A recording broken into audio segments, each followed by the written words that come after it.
দোকানের সামনে অথবা বিভিন্ন জায়গায় লেখা থাকে যে বিক্রিত পণ্য ফেরত নেওয়া হয় না। এটা তো একটি শরিয়া পরিপন্থী একটি কথা।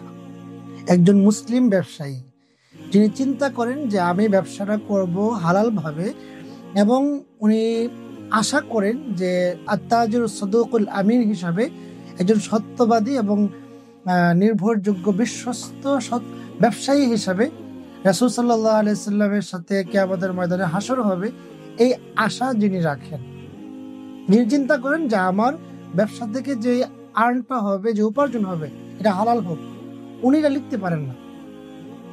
কারণ শরীয়ত কিছু কিছু অধিকার একজন কনজিউমার, একজন ভোক্তাকে দিয়েছে।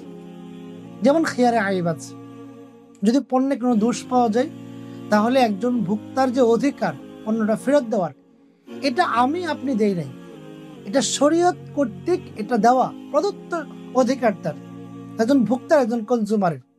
তাহলে শরীয়ত যেই অধিকারটা একজন ভোক্তাকে দিয়েছে, আপনি কি করলেন? দোকানে কথা লেখে সরাসরি আপনি শরীয়তের সাংঘর্ষিক ঘোষণা দিচ্ছেন যে শরীয়ত ভোক্তাকে যে খেয়ারে আইব দিয়েছে, পণ্যে দোষ পেলে পণ্য ফেরত দেওয়ার অধিকার দিয়েছে, আপনি বললেন যে আমি এটা এলাও করি না। এজন্য খেয়ারে আইব এটা শরীয়ত কর্তৃক প্রদত্ত একটা অধিকার কনজিউমার এবং ভোক্তার জন্য, এটা আপনি লিখতে পারেন না। তাহলে এই বিকৃত পণ্য ফেরত দেওয়া হয় না, এটা আমরা আমাদের দোকানে রাখবো না। এটা লেখা যায় যে শর্ত সাপেক্ষে বিকৃত পণ্য ফেরত দেওয়া যায়।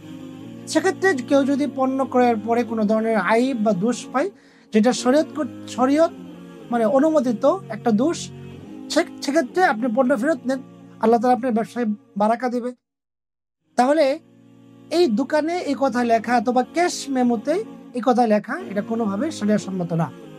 ব্যবসায়ী যারা আছেন, আমরা অনুরোধ করব যে আপনি আপনার হালাল ব্যবসাকে এই ধরনের কথা লেখার মাধ্যমে হালাল উপার্জনকে হারাম করবেন না।